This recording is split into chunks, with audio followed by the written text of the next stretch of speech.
broadcast goes out at noon on a Tuesday, and half of Valdres City watches it happen. Vane Aldrin, Grandmaster class, Ash 1 in the Continental Hunter Registry, 412 verified victories and 0 stops. Sits across from the host in the studio, arms folded, perfectly at ease. The host asks about the new entrance to the open challenge floor. Vane picks up his tea and says, without looking at the camera, "There's a D-rank paper holder in the queue. Passed his exam on the 4th attempt. 0 verified wins." I looked at his file this morning. A pause. The ghost of a smile. He doesn't belong in this building as the rest of us. That clip replays 900,000 times before Cale Oren ever sets foot on the floor. He is 19 years old. Black hair, plain gray fighter's wrap, no sponsor logo, no entourage. His registry file reads, name Cale Oren, age 19, class unclassified, combat rating D, verified wins 0, known ability, combat intuition, F tier. The F tier notation is the lowest mark the system issues before it stops measuring at all. His former trainer, course dean, who trained 3 S-rank hunters in the previous decade, including Vane himself, handed Cale the notation slip on a Thursday afternoon and said, "I'm done. You're not built for this. I'm sorry." He walked out. Cale folded the slip and put it in his jacket pocket. Spent 3 days watching combat footage on a cracked tablet. Then he registered for the open challenge floor and showed up. That was 211 days ago. The open challenge floor at the Valdres Circuit is a licensed arena in the basement of the Registry Bureau. A wide gray space with 4 platform zones, strip lighting, and a live feed piped to the public broadcast channel. No prize for surviving, no ranking adjustment for wins. Used mostly by bottom-tier hunters who want verified record entries, and by mid-rank hunters wanting warm-up rounds before official matches. The Grandmaster's lieutenants do not use it. Nobody at the top of the registry uses it. Nobody except, increasingly, people who come to watch Cale Oren. It starts quietly. The first week, 3 D-rank entrants. He wins all 3. The footage is unremarkable. A teenager with no flashy technique, no system augmentation active. Moving with an odd economy, absorbing what comes at him, and returning it with a precision that looks mechanical. A few regulars notice he almost never eats a clean hit. The few hits that do land seem to go exactly where he allows them. Strange. They move on. By week 4, the queue is sending B ranks. By week 6, A ranks. None of it slows him. The fights are getting shorter, not because Cale is getting faster in any visible way, because something else is compounding.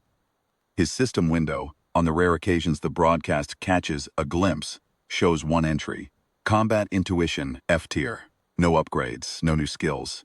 Just a counter in the bottom corner labeled calibration tokens, current number. 700 tokens. Vane's first lieutenant, Drevor Vane, A rank. 88 verified victories. Pressure type style that had never been fully countered on record. Steps onto the open floor as a personal favor to Vane. The message is clear. Let's see how the paper holder handles someone real. The fight lasts 6 exchanges. Drev opens with a pressure sequence he has used to finish 41 wins. Cale absorbs the first exchange without retreating. By the 3rd exchange, Drev's rhythm is fractionally off. As if something invisible has shifted the timing window he has relied on for 8 years. He adjusts, Cale adjusts before him. On exchange 6, Cale places a single counter, compact, exact, on the precise structural point where Drev's defense opens during a midline transition. Drev goes down cleanly, gets up, looks at Cale with something unreadable in his eyes, and walks off the platform without a word. The broadcast clip runs 40,000 replays before morning. Vane watches it. Sends the 2nd lieutenant. His name is Aldrich Preth, A+ rank, 104 wins, a disruptive style built on genuine unpredictability. His strike timing is bio-augmented to vary at a sub-perceptible level, and no pattern analysis engine in the registry has ever successfully pre-mapped him. He has beaten 3 S-rank hunters in official matches. Cale fights him on a Wednesday morning. The counter reads 783 tokens when the bout starts. The fight lasts 4 exchanges. Aldrich is on his knees on the platform when it ends. Not unconscious, just stopped. His augmentation is still running. His body simply ceased following instructions after the 3rd exchange, the way a machine stops when its foundational assumption is removed. Cale stands in the center of the platform, breathing at rest rate, gray wrap not even damp. He looks at the feed camera for 1 moment, neutral, heat, no performance. then steps off, sits in the waiting area, and eats an energy bar. The counter reads 831 tokens. Vane sends the third lieutenant the next morning. Care Voss, S rank 211 wins, 0 stops in 11 years. He arrives wearing his full S rank registry badge and says nothing to anyone. He has sparred with Drev and Aldrich for 4 years, believes he understands the ceiling of what a human fighter can do without top-tier class. The fight lasts 3 exchanges. It isn't that Kale moves impossibly fast. It is that every single thing Kale throws, every feint, every weight shift, every micro-adjustment he makes mid-exchange, is read 1 full beat before it arrives. Kare's counters go to spaces Kale has already vacated. Kale's counters go to spaces Kare hasn't yet recognized as open. By the 3rd exchange, the gap is visible even to untrained viewers watching the feed. Kare is fighting a man who already knows what he is going to do. It is the most precise and the most uncomfortable 3 exchanges anyone in the broadcast room has ever seen. Kale places the final counter. Kare goes down. The counter reads 847 system, calibration complete. Sovereign read, resonance at full, classification. Unranked, above system the window flashes once and holds. Kale reads it the way a person reads a train schedule, confirming what he already knew, and closes it. He looks at the cue board. 1 name left. Vane Aldrin arrives at the open challenge floor 40 minutes later. He signs the cue in person, a thing he has not done in 6 years. And the room goes quiet in the specific way. Rooms go quiet when the real thing walks in. He is 33 years old, built like a technical instrument, and the 412 wins in his file are not theory. He steps onto the platform, Kale across the space, and for the first time, all week his expression carries something other than contempt. Professional assessment. He is looking at a problem. Neither speaks. The first exchange takes 4 seconds. Vane opens with the fainting pressure sequence that has started 387 of his 412 bouts. Kale absorbs it without retreating. On exchange 2, Vane adjusts. The subtlest weight shift in his arsenal. So minimal that 3 former opponents had never registered it at all. Kale is already positioned for it when it happens. By the 3rd exchange, Vane knows. Not in language. The knowledge lands in the body first. The way it does for every fighter who has ever had their pattern taken. He has beaten opponents with perception augmentations, statistical analysis systems, with combat precognition classes at B rank and above. Nobody has ever done this in 3 exchanges. He pushes harder. Adds variant cycles through the deepest layers of his technical archive. Combinations he has not used in years. Angles drawn from his first decade of competition. Kale follows every layer 1 full beat ahead, every time. On the 9th exchange, the lowest exchange count at which any fighter has ever stopped Vane Aldrin in a 12-year professional career, Kale places a counter to the structural midpoint of Vane's defense at the exact moment the pattern opens. It is not the hardest hit in the sport's history. It does not need to be.